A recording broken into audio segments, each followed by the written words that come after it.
کیا آپ روز شیمپو استعمال کرتے ہیں؟ لیکن کیا آپ جانتے ہیں کہ جو شیمپو آپ سمجھتے ہیں صفائی کے لیے ہے، وہ دراصل آپ کے بالوں اور صحت کو اندر سے تباہ کر رہا ہے؟ بازار میں ملنے والے زیادہ تر شیمپو میں ایک خطرناک کیمیکل پایا جاتا ہے جسے سوڈیم لورل سلفیٹ کہتے ہیں۔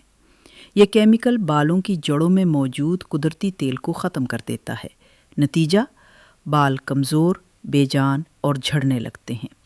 اس کے علاوہ پیرابینز اور فیتھالیٹس جیسے کیمیکل بھی شیمپو میں شامل ہوتے ہیں۔ یہ جلد کے ذریعے خون میں جذب ہو سکتے ہیں اور ہارمونز کو متاثر کرنے کی صلاحیت رکھتے ہیں۔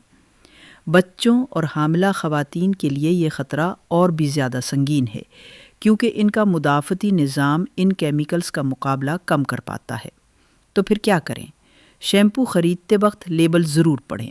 سلفیٹ فری اور پیرابین فری لکھا ہوا شیمپو استعمال کریں، یا قدرتی اجزاء جیسے ریٹھا، شکاکائی اور آملہ سے بنا شیمپو اپنائیں۔ یاد رکھیں، چمکدار اشتہار والی بوتل صحت کی ضمانت نہیں ہوتی۔ اپنے بالوں اور اپنی صحت کا خیال رکھنا آپ کی ذمہ داری ہے۔ ڈاکٹر نسیم اختر کے ساتھ صحت کی بات میں آج کا یہی پیغام ہے۔ اپنے پیاروں کو بھی یہ ویڈیو ضرور دکھائیں۔